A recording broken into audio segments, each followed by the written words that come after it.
नमस्कार मित्रांनो, स्वागत आहे तुमचं आपल्या चॅनलवर. आज आपण पाहणार आहोत महा-टी-ई-टी 2020 अंकगणिताचे सविस्तर विश्लेषण. तर मित्रांनो, बऱ्याचदा जुन्या प्रश्नपत्रिकामधील लॉजिक जशाच्या तसं आगामी परीक्षेत रिपीट होतं. म्हणूनच आजच्या लेक्चरमध्ये आपण प्रत्येक प्रश्नामागचं लॉजिक आणि तो कमीत कमी वेळ सोडवण्याची सुपर फास्ट ट्रिक शिकणार आहोत. जर चॅनलवर पहिल्यांदाच असाल तर चॅनलला नक्की सबस्क्राईब करा. चला थेट प्रश्नांकडे वळूया. प्रश्न क्रमांक 91 पासून गणिताचं सेक्शन चालू होतो आहे तर 782 ही संख्या 1/2, 2/3, 3/4 या प्रमाणात विभागली असता पहिली संख्या कोणती येईल असा प्रश्न आहे. तर इथे आपण 1/2, 2/3 आणि 3/4 लिहून घेतलेला आहे. आता याचे लसावी किती येणार आहे 12, म्हणून 12ने मल्टिप्लाय करून घेऊया प्रत्येक टर्मला. 12 गुणिले 3/4 म्हणजेच किती होईल, बेसक 12, 3 12 आणि 4 त्रिकम 12. याचं किती येईल रेशो आता 6:8:9. आता यामध्ये काय विचारलेलं आहे, पहिली संख्या कोणती येईल असं विचारले. मग हा रेशो आलेला आहे आपल्याला 6 डिवाइड 6 + 8 किती होणार आहे 14 आणि 14 9 23 होईल गुणिले 782. याचं उत्तर येईल 204. 23 त्रिक 69, 9 आणि 23 चोक 92, 6 गुणिले 34, 204 आपलं उत्तर असेल. पर्याय क्रमांक 2 आपलं उत्तर असेल. प्रश्न क्रमांक 92, 12 सेमी त्रिज्येच्या एका वृत्तचितीमध्ये 20 सेमी उंचीपर्यंत पाणी भरले आहे. जेव्हा एक धातूचा गोळा या वृत्तचितीमध्ये सोडला तेव्हा पाण्याची पातळी 6.75 सेमीने वाढली, तर गोळ्याची त्रिज्या किती सेमी असेल. आता रिपीटेड क्वेश्चन आहे हा. स्पर्धा परीक्षामध्ये नेहमी विचारला जातो. हा भूमितीमधील महत्त्वाचा प्रश्न आहे. त्या वृत्तचितीमध्ये आपण ज्यावेळी धातूचा गोळा सोडणार आहे त्यावेळी त्या पाण्याचं घनफळ वाढणार आहे आणि जे घनफळ पाण्याचं वाढलेलं असेल तेच त्या गोळ्याचं घनफळ असणार आहे, बरोबर. तर गोळ्याच्या घनफळाचा फॉर्म्युला काय आहे 4/3 πr³ हे गोळ्याचे घनफळ आहे आणि आपल्याला गोळ्याची त्रिज्या विचारलेली आहे. तर आर कॅपिटल काय आहे हे विचारलेलं आहे. वृत्तचितीचे घनफळ काय आहे πr² हे वृत्तचितीचे घनफळ आहे. आता इथे वृत्तचितीची त्रिज्या दिलेली आहे 12 सेमी. त्रिज्येच्या एका वृत्तचिती म्हणजे आर दिलेला आहे 12 सेमी आणि एच दिलेला आहे 6.75. याच्या पातळीमधील जी वाढ असणार आहे ती आपण हाईट म्हणून घेतोय. आता एच आपण असं लिहूया 675 डिवाइड 100 लिहूया, म्हणजेच 25 चोक 100, 25 दोन्ही 50 आणि 25 सत्ते 27/4 आपलं काय आलेलं आहे एच आलेलं आहे. आता वृत्तचितीमध्ये आपण ज्यावेळी तो गोळा टाकणार आहे त्यावेळी जे वाढलेलं पाण्याचं घनफळ आहे ते गोळ्याच्या घनफळा इतकं असणार आहे, बरोबर. मग गोळ्याचे घनफळ किती आहे तर ते 4/3 πr³ आणि वृत्तचितीचे घनफळ πr²h. हे इक्वल करतोय आपण. पाय दोन्ही कॅन्सल होतील, r³ काढायचं आपल्याला, r² × h × 3/4. इकडे 4/3 आहे, इकडे येताना 3/4 होईल, बरोबर. आता r किती दिलेला आहे 12चा वर्ग, h किती आहे 27/4, 3/4. 4 त्रिकम 12, 4 त्रिकम 12. त्याचं म्हणजेच काय आलं 3³ आणि हाही काय येणार आहे 3³ r³. दोन्ही साईडचं घनमूळ घेऊया. r = 3 × 3 घनमूळ घेतल्यानंतर काय होणार आहे उत्तर आपलं येईल 9 सेमी त्रिज्या असेल त्या गोळ्याची. पर्याय क्रमांक 2 आपलं उत्तर असेल.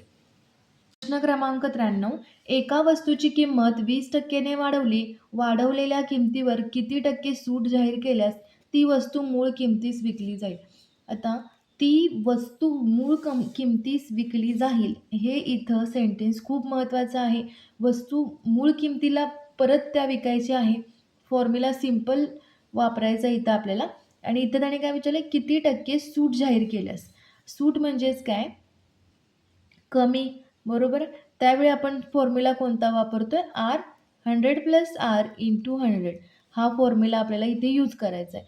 आणि सूटच्या ऐवजी किती टक्के वाढ करावी लागेल असा जर प्रश्न असता तर r डिवाइड 100 - r इंटू 100 हा आपण फॉर्म्युला यूज करतोय. आता इथे सूट किती टक्के करावी असं विचारले, त्यामुळे इथे प्लस साइन आलेला आहे.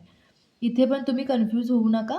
बघा आता इथे हा फॉर्म्युला आपण यूज करणार आहे. आर किती आहे 20, 100 अधिक 20 भागिले 100, 20 भागिले 120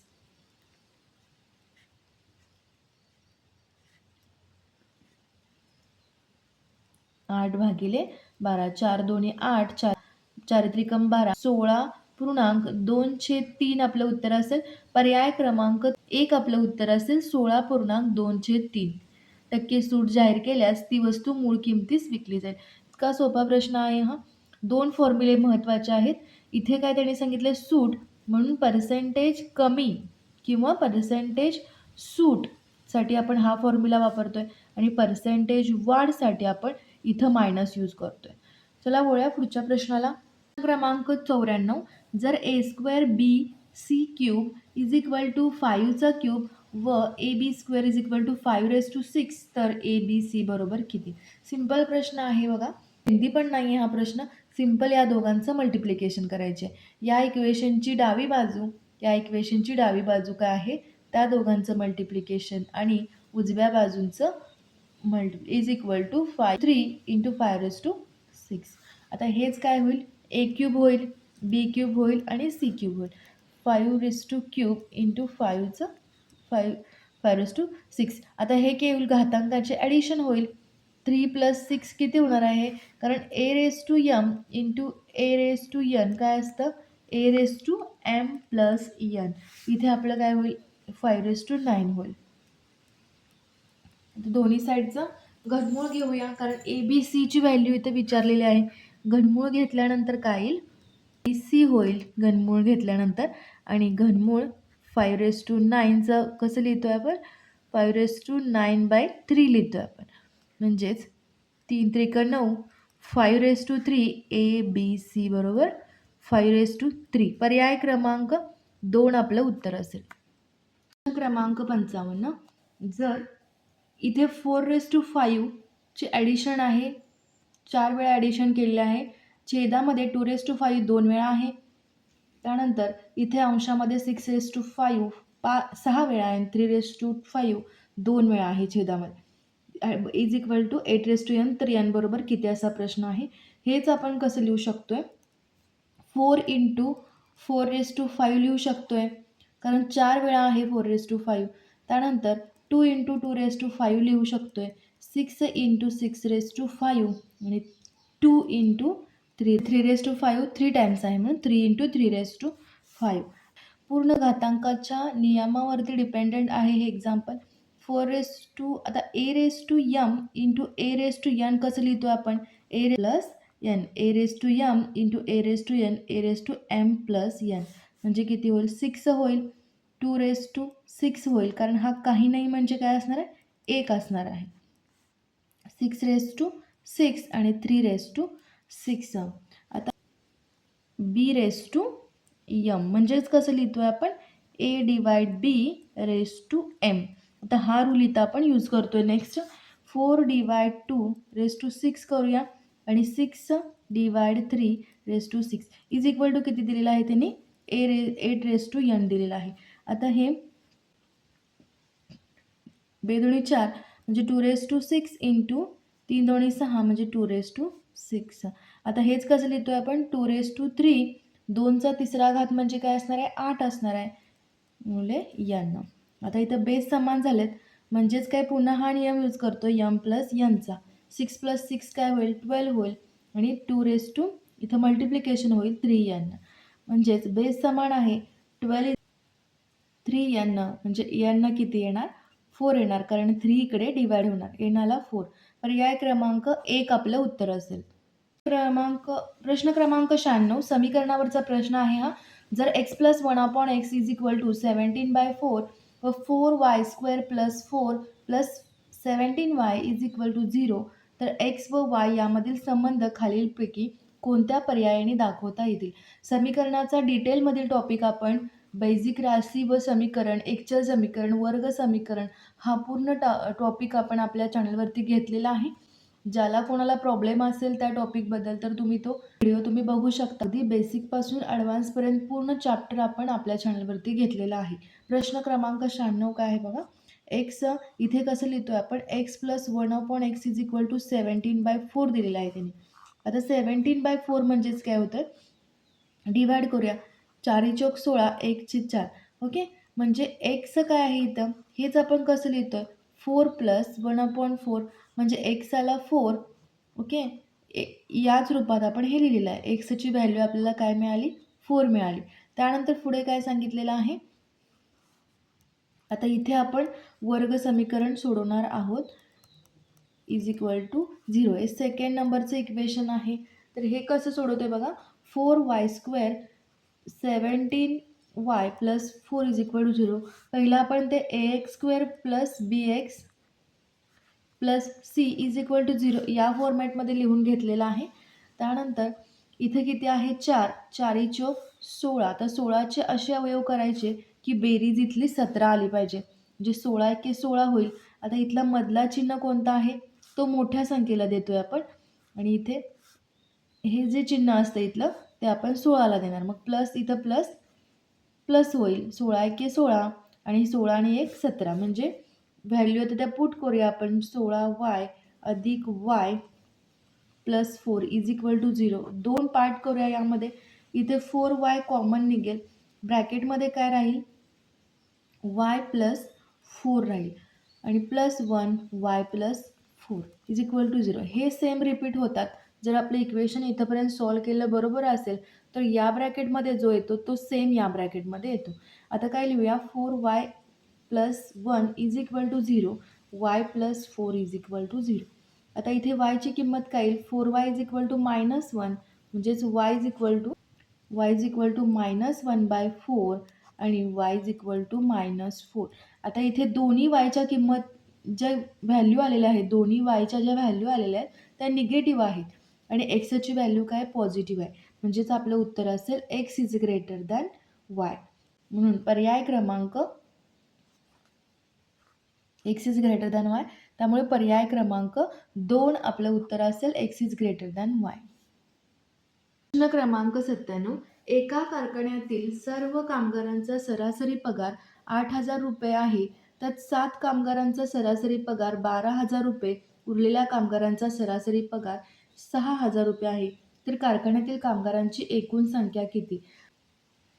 MPSC गट क मुख्य परीक्षा 2025चा पेपर जो आता रिसेंटली झालेला आहे त्यामध्ये सेम हा क्वेश्चन रिपीट झाला होता आणि तोच TETच्या एक्झाममध्ये देखील 2020मध्ये विचारला गेलेला आहे.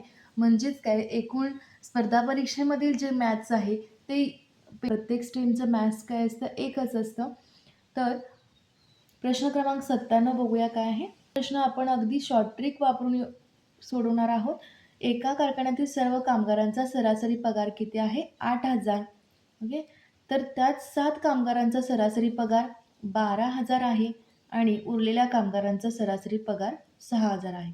आता हे मी मध्ये का लिहिले, तर इथं सर्व कामगारांचा सरासरी पगार दिलेला आहे आणि हा 7 कामगारांचा दिलेला आहे आणि हा उरलेल्या कामगारांचा दिलेला आहे.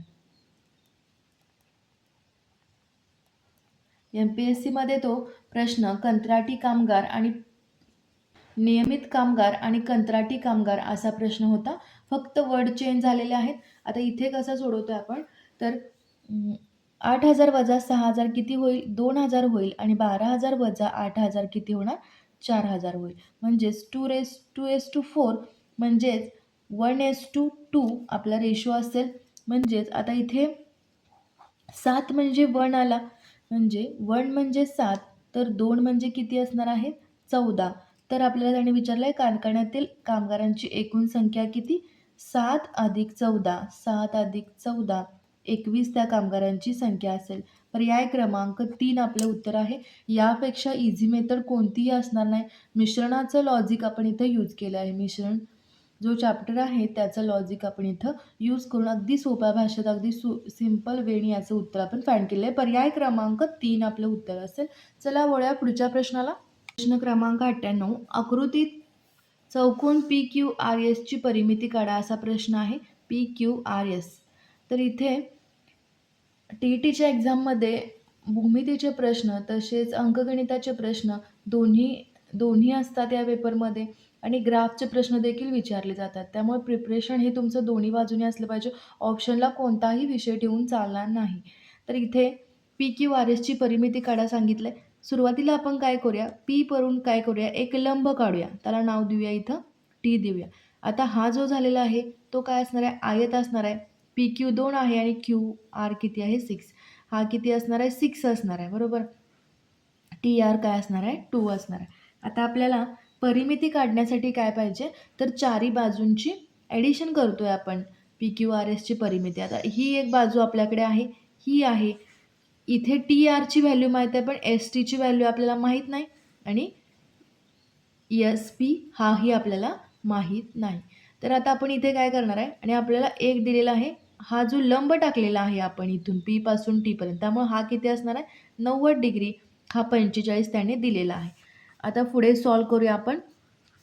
कोन पी-एस-टी किती आहे 45 आहे आणि कोन पी-टी-एस 90 डिग्री आहे.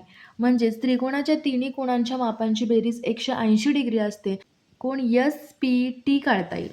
कोन एस-पी-टी बरोबर 180 वजा 45 अधिक 90. आपले उत्तर असेल 45 डिग्री. यातील दोन कोन जे आहेत ते समान मापाचे आहेत. आता समद्विभुज त्रिकोण असणार आहे हा बरोबर, कारण या दोन्ही बाजू 45च्या समोरील जी बाजू असणार आहे ती सेम असणार आहे या 45 डिग्रीच्या समोरील बाजू. म्हणजे ही किती आली 6. ओके. आता हा समद्विभुज त्रिकोण असल्यामुळे दोन बाजू समान असणार. आता ही व्हॅल्यू आपल्याला काढायची आहे. आपल्याला टोटल एस आर मिळाला का, मिळाला, कारण एस आर किती असेल मग. आता इथे एस आर किती आला आपला, हे 6 + 2 8 सेमी आला. त्यानंतर इथं पायथागोरसचा प्रमेय आपण यूज केलेला आहे. पी टी माहिती आहे आपल्याला 6, एसची आपण 6 आत्ताच काढलेला आहे. त्यावरून पायथागोरस प्रमेय करून कर्ण आपण काढलेला आहे. कर्ण किती आला 6√2. त्यानंतर चौकोन सगळ्या व्हॅल्यू आपल्याला मिळाल्यात. पी क्यू 2 आहे, क्यू आर 6 आहे, आर एस 8 सेमी आणि एस पी 6√2. आता त्याची चौकोन पी क्यू आर एसची परिमिती म्हणजेच बाजूंची बेरीज असते त्याच्या. याची व्हॅल्यू किती आहे 16 + 6√2. पर्याय क्रमांक 2 आपलं उत्तर असेल. प्रश्न क्रमांक 99. √2 रूटमध्ये हे 5 वेळा आहे = किती विचारलेलं आहे. आता इथे एक वाक्य मी सांगते, ते वाक्य अगदी लक्षात ठेवा. जेव्हा एखादी संख्या आता इथं कोणती 2 आहे, 2 ही वर्गमुळात मर्यादित वेळा गुणाकार स्वरूपात रिपीट होते. जेव्हा एखादी संख्या वर्गमुळात मर्यादित वेळा गुणाकार स्वरूपात रिपीट होते त्यावेळी आपण फॉर्म्युला यूज करणार आहे. तो फॉर्म्युला आहे x2n-1 डिवाइड 2n. आता इथे x काय आहे, x आहे 2, n आहे 5, कारण 5 वेळा 2 आलेला आहे. व्हॅल्यू पुट करूया. 2n काय येणार आहे 2n म्हणजेच काय 2चा 5वा घातांक 32 - 1 भागिले 2n काय येणार आहे 2चा 5वा घात 32 येईल. म्हणजेच 231 डिवाइड 32 आपलं उत्तर असेल. पर्याय क्रमांक 3 आपलं उत्तर असेल. तर मित्रांनो, हे होतं 2020च्या पेपरमधील गणिताच्या प्रश्नांचं सविस्तर विश्लेषण. आशा आहे की तुम्हाला या शॉर्ट ट्रिक्स समजल्या असतील आणि येणाऱ्या परीक्षेत याचा मोठा फायदा होईल. आजच्या कोणत्या ट्रिकने तुमची वेळ वाचवली हे मला कमेंट करून नक्की सांगा. व्हिडिओ आवडला असेल तर लाईक करा आणि तुमच्या शिक्षक मित्रांसोबत नक्की शेअर करा. अशाच कडक ट्रिक्ससाठी चॅनलला सबस्क्राईब करायला विसरू नका. भेटूया याच पेपरचा भाग 2 मध्ये. अभ्यास करत राहा. थँक्यू.